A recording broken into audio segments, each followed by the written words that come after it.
Doctor care homeopathy అన్ని బ్రాంచ్ల్లో free consultation మరియు 25% అన్ని మందులపైన గొప్ప డిస్కౌంట్.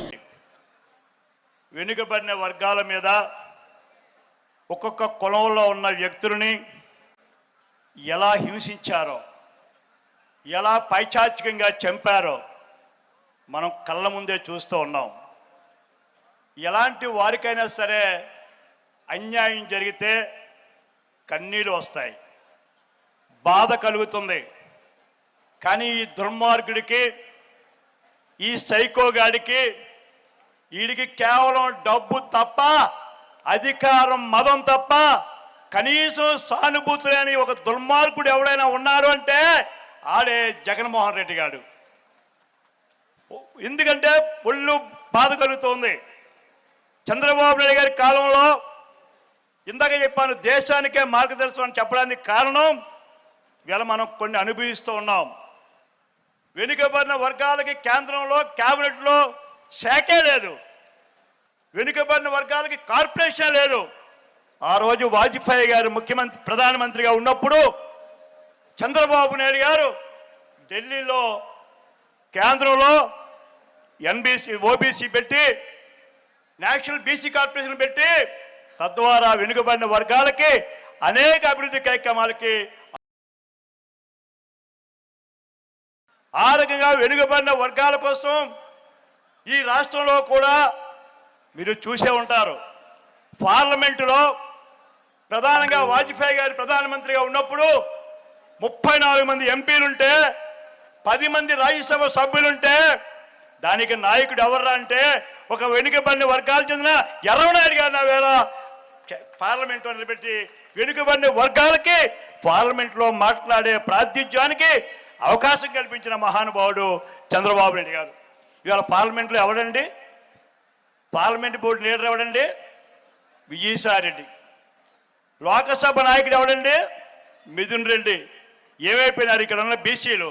ఆ బట్టలు ఇప్పేసిన ఎవరవుతుందో ఎప్పుడే చెప్పారా ఎంపీ ఏమైపోయాడు? అక్కడ బట్టలు ఇప్పండా, ఇక్కడ గుడ్లు ఇప్పండా, ఏమైపోయాడు? మరి ఇలాంటి పార్లమెంట్లో కూడా మన బీసీలకు ప్రాతినిధ్యం వహించకుండా చేసిన ఈయన ఈ మధ్య ఒక బస్సు పెట్టాడండి, సాధకారిక బస్సు. ఆ బస్సు మా జిల్లాలో రోడ్లు పోలేక బస్సు ఆగిపోయింది.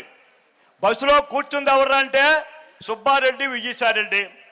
బస్సు తోసింది ఎవరు అంటే బస్తా సత్యనారాయణ, గుడివాడ అమర్నాథ్, సీదా అప్పలరాజు.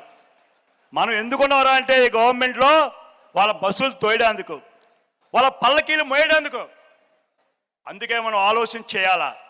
ఎన్టీ రామారావు గారు వచ్చిన తర్వాత వెనుకబడిన వర్గాలు కాలరెత్తుకున్నారంటే దానికి కారణం మన ఆద్యుడు ఎన్టీ రామారావు గారు.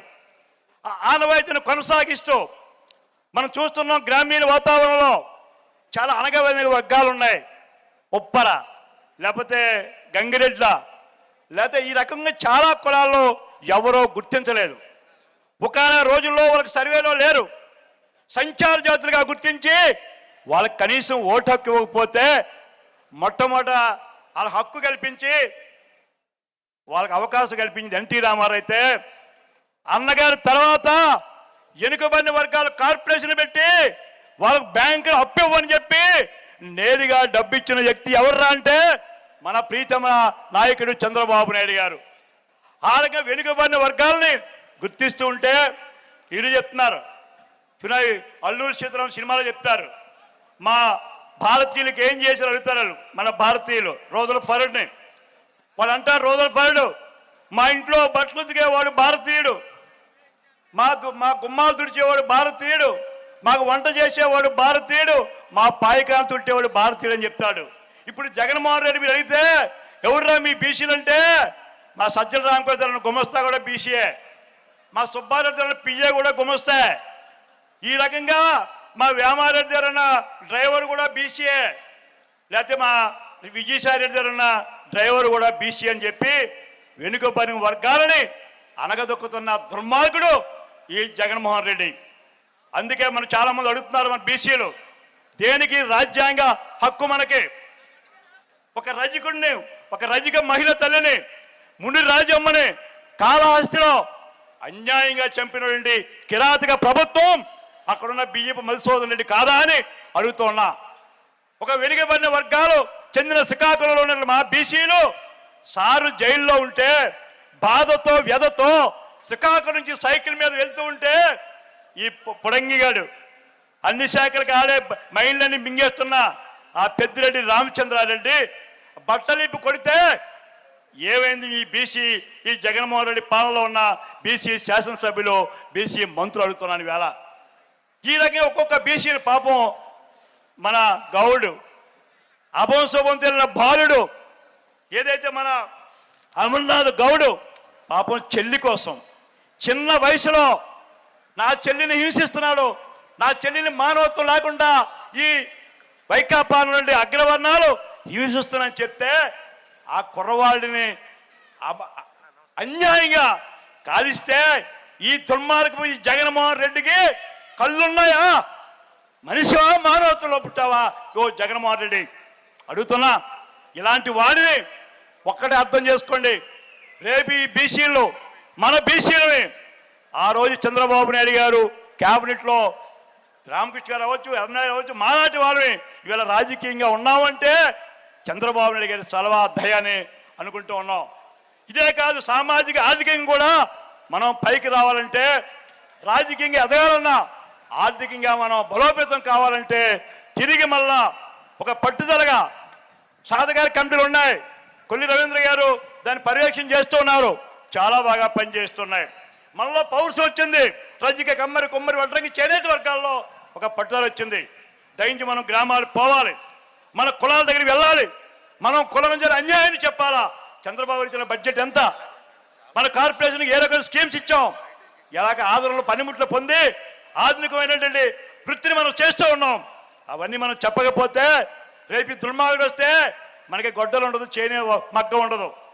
అందుచేత ఆలోచన చేసుకొని ఈ సాధక ఈ మీటింగ్ అయిన తర్వాత, మన అధినాయకుడు సందేశం అయిన తర్వాత మనం ప్రతి గ్రామం వెళ్ళి మన కులాలతో కలిసి కుల సమీకరణ చేసుకొని తిరిగి ఈ దుర్మార్గుడిని, ఈ నరహంతకుడిని, ఈ కీచకుడిని, ఈ క్షాదీష్ని పూర్తిగా మళ్ళా సంచులు కూడా జైలు కాదు కదా, తిహారీ జైల్లో పెట్టిన ఈ దుర్మార్గుడికి అంత వందించే వరకు ఇది భూమిలో పాతిన ప్రమాదం అయ్యాడు.